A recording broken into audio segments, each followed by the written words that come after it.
Thanks, everyone. So this is great. Thanks for having us all out here. For those of you who don't know me, and there's probably a lot of you, I started off as a software engineer in 1993. Did that for 10 years. Made a lot of mistakes. In fact, in 1997, I had a job interview, and this manager sat me down in his office, and he said, "Tell me about your biggest disaster." And I said, "You know, there've been so many." And he laughed and he said, "Okay, you're hired." And I got the job. Anyway, I worked in tech until about 2002, 2003. Got really burned out working at Booz Allen Hamilton, and quit. And I quit, and I decided to become a cook. So I went to culinary school in New York, and I wound up as a chef, traveling all over, cooking in great restaurants. Moved to Toronto from the States. Did a lot of catering here. In fact, I know Joe, one of the hosts, who came to one of my dinners years ago, and I did that for 10 years, and I made a ton of mistakes. I'm going to talk about one of those tonight. And then I such a bad mistake that I got tired of that industry, and I went back into tech. And so now I work for a company called Normative. They're a design firm in Kensington that probably a lot of people have heard of, and I'm running engineering for their product incubator. So that was quick intro about me. Talk about the thing that I did, and I want to talk about it in the restaurant business as opposed to the tech industry. Not everybody's in technology. Restaurants are very relatable. Everybody goes out to eat. Most everybody cooks, and it's basically the restaurant business is a big shit show. So there's just so much to learn from working there. So in 2013, I opened a restaurant with a friend of mine in Leslieville called Barrow, and Barrow got all kinds of crazy stars and was very all kinds of praise and high accolades. And the reason that it got that was because I put together a very good, solid team of people. And that team was exceptional at executing and delivering on what was a really spectacular experience. Unfortunately, the team was run by a megalomaniac, a prima donna who had temper tantrums and hated the ownership with a passion. And he would lose his mind and he would punch things. And I spent 11 months trying to keep everybody calm and keep the machine running. And it was stressful.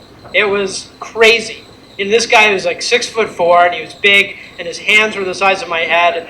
And he would punch the counter, and I'd be like, "Please stop," right? And then I could calm him down with weird jokes that made him uncomfortable, and we'd go back to work. But over the 11 months, things really just built up, and the owner and he just got worse and worse, and the owner didn't really know what he was doing, and this guy was really smart. So it was, from my perspective, I'm like, "Well, Chris, you're right, but you don't own the place." And so as opposed to really trying to settle it, or what I should have done maybe was fire him because he's not the owner and he's not doing what the owner wants, I just kind of tried to keep it going. And eventually what happened is the whole thing blew up. The team walked out on the owner. I got locked out. The front of the house staff quit. And the whole thing fell apart. And that was the end of me being in the restaurant business. And so, which is fine. I've got a kid. I get to see my kid now at 5 o'clock.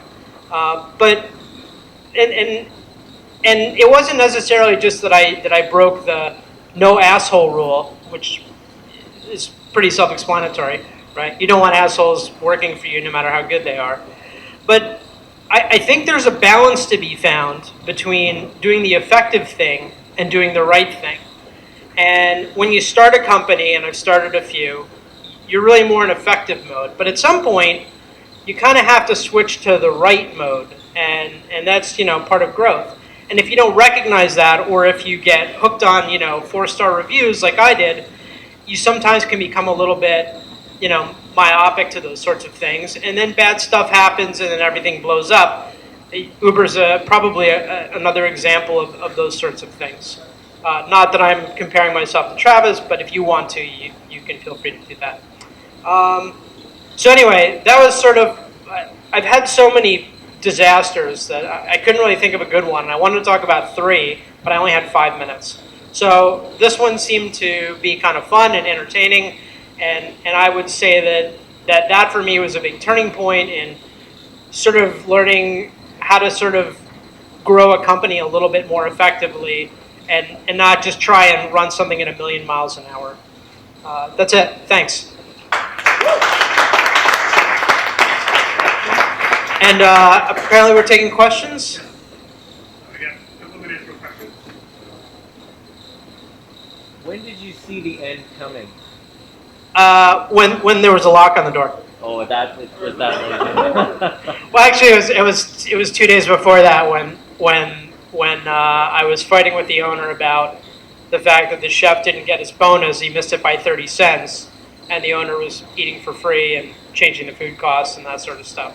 So I was really trying to like, I went in and I hacked the POS system and exported everything into Excel and ran numbers, and I said, you guys had dinner on Thursday and it was like $100 and you didn't take it out. It's like $30 in food cost and you didn't take it out. And he was like, the numbers are the numbers and he's not getting his bonus. And then, Chris was like, well, fuck this, I'm out of here. And he packed up all his stuff, and then the staff was said, well, we're not working without Chris, so we're leaving too, right? So, and then the front of the house staff was like, well, the food's not gonna be good if your team's not here. Like, you're gonna put a new team together? I'm like, I don't know.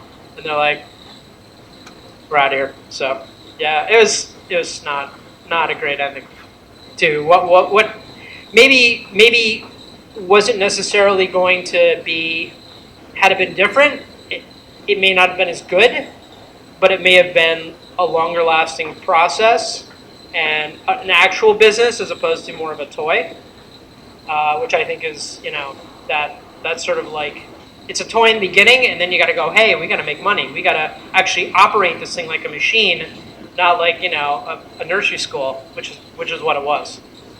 So, does that answer your question? Yeah. Time for one more, right? Yep. Any other questions? Recipe for clam chowder. I can do that. No? All right, I'm going to give the mic up then. Thanks, everybody.